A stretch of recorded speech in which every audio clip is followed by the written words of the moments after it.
In what you've done with your life thus far, is it giving you what you want? Is it giving you what you want? When you look toward the future, when you look at all that's going on out here, is there some place within yourself you say, hey, I know I need to be out there in that arena. I know I can do more than what I've been doing. I know there's some great music that I have within me that I haven't brought out here yet. Is that something that you begin to look at within yourself?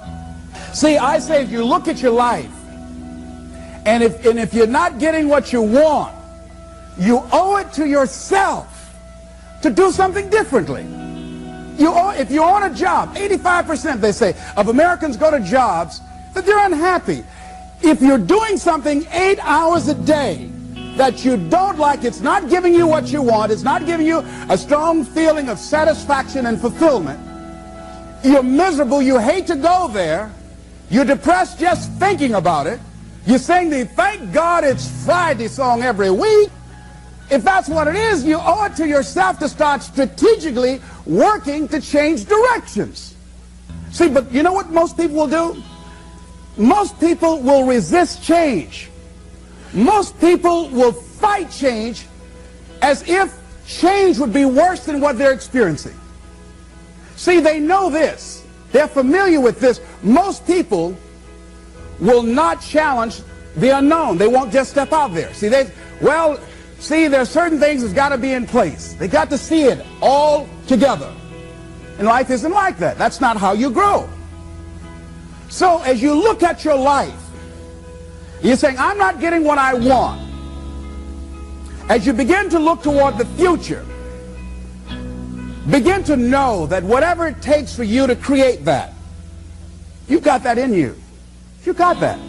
You've got genius in you. You've got goodness in you. You've got creativeness in you. If you decide to take the initiative to change the current quality of your life, I say to you that you will find that the universe is on your side, that life is on your side. Now, will it be turbulent? Yes. Will it be easy? No, no.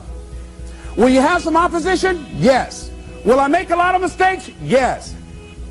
Will I get hurt? Yes. Yes. See, a lot of people won't try anything different in life because they don't want to get hurt. Let me tell you something. It's too much pain to duck. Pain is everywhere. You can hide under here. It will come where you are. It's everywhere. Viktor Frankl calls it unavoidable suffering. You can't duck it. But most people spend their life not wanting to deal with the pain of rejection, the pain of defeat, the pain of being disappointed, the pain of losing, the pain of failure, the pain of being criticized, the pain of not being liked, the pain. That's called life. Life is full of pain. It's everywhere. But guess what? There's no gain without pain.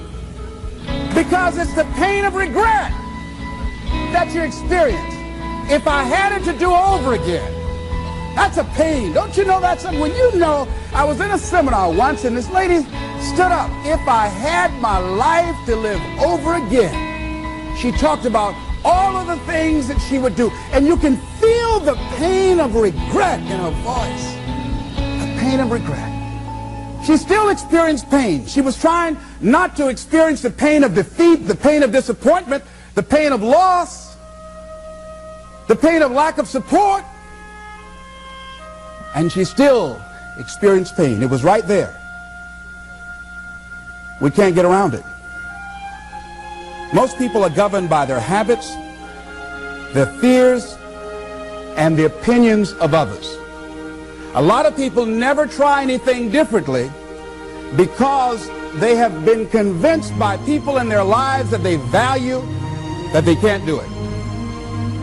They're living within the context of the opinions that other people have of them, the low expectations. Many people doubt themselves because when they thought about doing something at some critical point in their lives, somebody they respected and honored, somebody they believed in, somebody that they loved, someone they trusted said, you can't do that. And they accepted that. As you look at your life, ask yourself the question, What would your life be like? What would your life look like if you decided not to care what people thought of you? What would your life be like if you decided to give up some of your fears? What would your life be like if you decided to become courageous? What would your life be like? If you decided to act on your dream, if you did what you felt in your heart. You know what courageous means? Tom Ruskin and Randy Reed said, they said that courage comes from a French word which means of the heart. But how does it feel to you? He says it's courage, you know, it takes courage to live.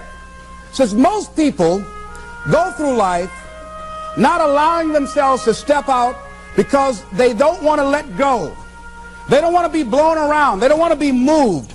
The courage to face life's whirling wind of contradictions. The courage to love yourself. The courage to love. For years, I was afraid to love.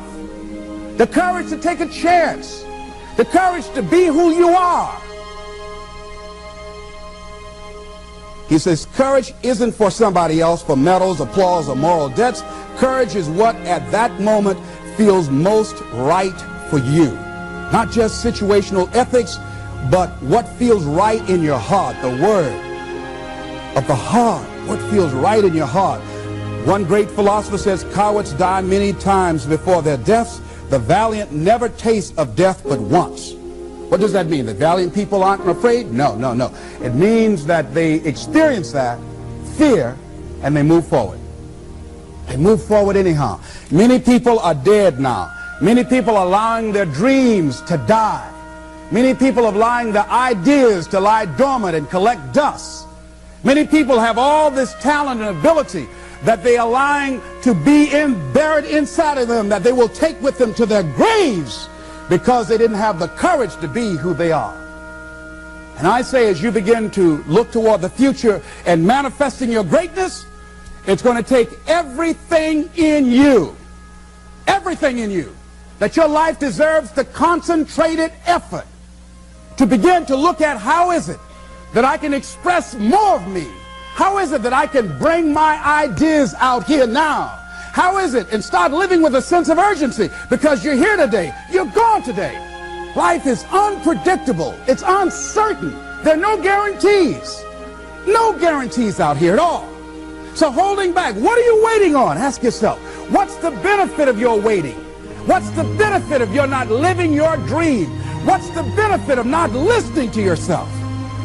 Oh, please, listen to yourself. You know the feelings. If you start listening to the feelings in your heart, and I'm doing it now more every day, I find that my feelings, I can trust them. And I say to you that as you look toward the future, you look at life on a daily basis, if there's something that you have been given, if you've heard something within yourself that you know that what you're doing now doesn't fit for you, it doesn't work for you, it's not giving you what you want, and there's something else that you want to do, don't allow that inner doubt in you to talk you out of it, to build a case on why you can't have it, to tell you why you're not good enough. You ignore that inner voice and all of the external voices.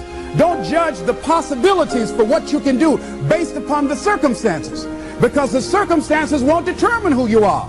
Don't determine what you're able to do based upon your resources. Don't determine what's possible for you based upon where your life is right now. Where your life is right now is not you. That's just what it is right now. But the possibilities for you are unlimited. If you're in a rebuilding process, it's unlimited. If you're coming back from adversity and devastation, it's unlimited of what you can do. That's the capacity of human beings. It doesn't matter how many mistakes you've made. It doesn't matter how many flops you've had. It doesn't matter how much money you've lost. In fact, I see it only as an investment of what you learn from life. Not losses, but investments of what's possible for you. And I say to you that once you start listening to yourself, and as you begin to act on your dream, as you start just trying to find your way, doing what you can with what you have, you will start seeing things opening up for you. You'll start attracting people. You say, where'd they come from? things will start coming together, clicking for you. You say, whoa, you start brainstorming. Ideas will come out of nowhere as you focus on it. The key to it is to begin to focus on what it is you want to do. Why, Les? Why is that important? Because as you focus on that which you want to do, that which we focus on, that which we give our energy to, it will begin to multiply. It will begin to expand. It will begin to develop your consciousness. And out of that comes your greatness. Out of that comes a commitment. Out of that comes a passion for life. Out of that comes a special power that you have in you that you haven't even called on yet. See, the powers that we have will never reveal themselves if we don't challenge them, if we don't put ourselves in a position where we have to use them. So one of the most important things is reading a book that's a really interesting book called Instant Millionaire, and the guy said, put yourself in a position where you can't retreat, where it's do or die, sink or swim. Here's what you'll find out. You'll develop incredible swimming skills. You'll find yourself stroking unlike you've ever seen before. Through the inspiration of desperation, you'll become more creative than ever before. So what is it? How do we handle that whole piece? Throw your whole self into it. See, most people go at it tentatively. They don't give all their stuff. They don't concentrate. They don't put everything they've got in them. One guy wrote a book called All You Can Do Is All You Can Do. And all you can do is enough. But he said, make sure you do all you can do. And if we're honest this evening, we know that we haven't done all we can do. So as we look at the future, we can decide that from this day forward, as I look at my personal relationships, if I look at my professional relationships, if I look at my family relationships, if I look at all the dimensions of my life, looking at myself mentally, emotionally, and spiritually, I'm going to do all I can do to develop me, to bring my talent out here, to make a contribution to life. You want to make it in life, he said, number one, develop your mind. You don't get in life what you want, you get in life what you are. Number two, develop your communication skills. Once you open your mouth, you tell the world who you are. Three, practice the principle of OQP, only quality people. Let us say together, only quality people. As you think about your goals and dreams, this is not for everybody. You want to build an organization with only quality people. Not people who need more, but people who want more. You want to surround yourself with people that are hungry. People that are hungry are willing to do the things today others won't do in order to have the things tomorrow others won't have. People that are hungry do what they know, not what they feel. See, I didn't do this for years because I knew it would be hard. And Mr. Washington said something to me. Mike Williams, my mentor, you want to go online and find his book, The Road to Your Best Stuff. He said something that grabbed me, and I want you to put this someplace where you can see it. See, you build this business through persistence.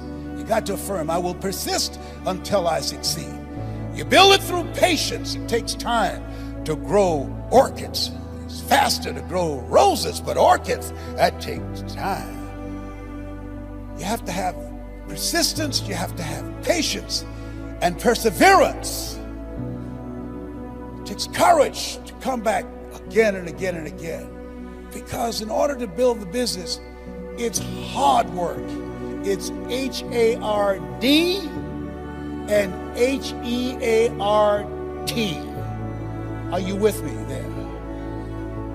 Write this down. If you do what is easy, your life will be hard. But if you do what is hard, your life will be easy.